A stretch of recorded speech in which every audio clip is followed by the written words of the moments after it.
it is done right now. But then it's the beauty of the competition. Many persons have talked about the competition, at different stages. The hosting, the hospitality in Morocco, the logistics, the how everything was put together, and the on-field situation. And what you have on your screen is the captain eternal, at least for the Teranga Lions. The man Sadio Mane, being lifted. He's the one lifting the cup. His guys are lifting him as well.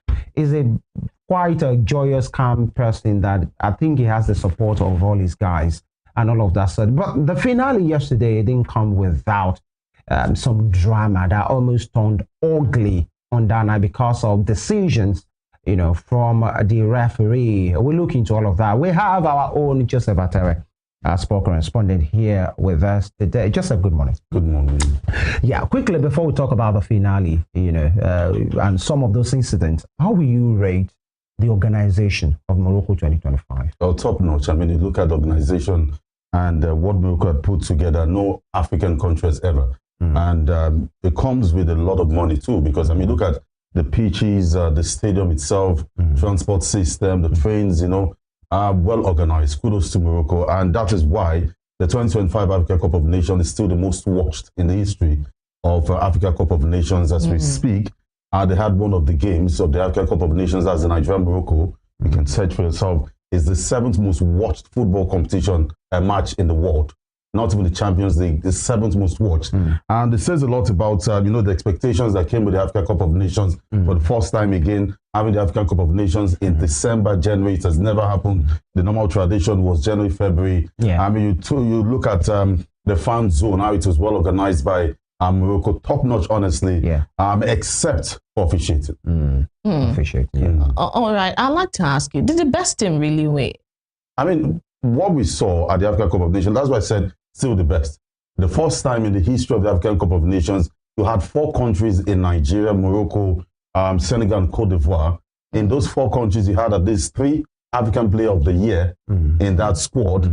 So the big boys lived up to expectation. I mean, in time past, like what you saw in Cameroon, what you saw in Cote d'Ivoire, upset here and there, Mali sneaking into the quarterfinals. Remember what happened in 2013 where we won Zambia against all odds. But this time, the big boys started from the quarterfinals. You had Cote d'Ivoire versus Egypt. You had so many games like that. So, yes, they lived up to expectation. And when we got to the semis, we knew anything could have won it. The Egyptians would have gone on to win Nigeria, Morocco, Senegal. So, yes, the big boys lived up to it wasn't really about offset in these competitions. No, it wasn't. They wanted to win. Everybody. And again, what came to play, why the big boys will want to win, is that if Nigeria had won, for example, if it converts the money, it would have been 10 billion. Nigeria would have gone, which is another record, 100% increase from what CAF did. So there was just a lot at stake. Now, each of the players, in time past, you have $5,000. I think for every win, it was increased to 7,500. But at this competition, to every game the Super Eagles won, the players walked away with $10,000. So there was a lot of money involved, and the boys had to. Now, federations also played their part, giving these guys what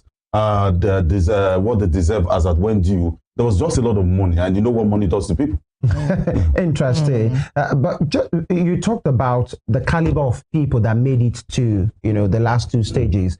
The day Nigeria played Morocco, on that pitch that day, 2 former African Footballer of the Year won the feat.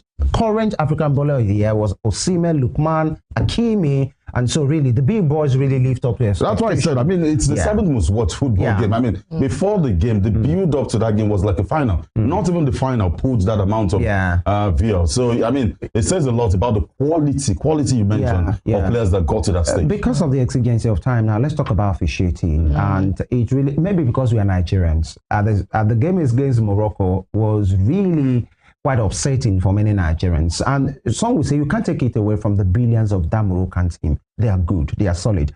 But maybe the referee didn't just have the capacity, not because CAF was trying to play any game. Did you see from that point? I don't think so. I feel like officiating in many of the games that involved Morocco, I was terrible. If you talk about the center, if that's why you have VAR, you question what is VAR is for. I mean, even if the on-field referee had made a mistake, that is why you have the guys behind the scene to check and recheck.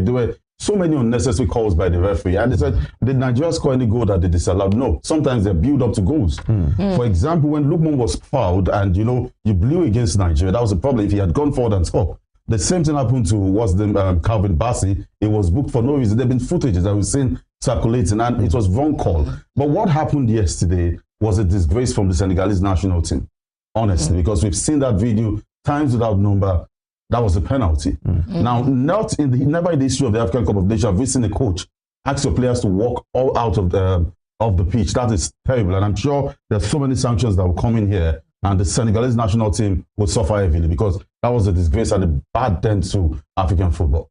Well, many Nigerians are talking about FIFA influence over CAF. Do you think so? Of course they have to. It's like saying Nigeria will probably ignore whatever comes from the US. FIFA also has a huge control.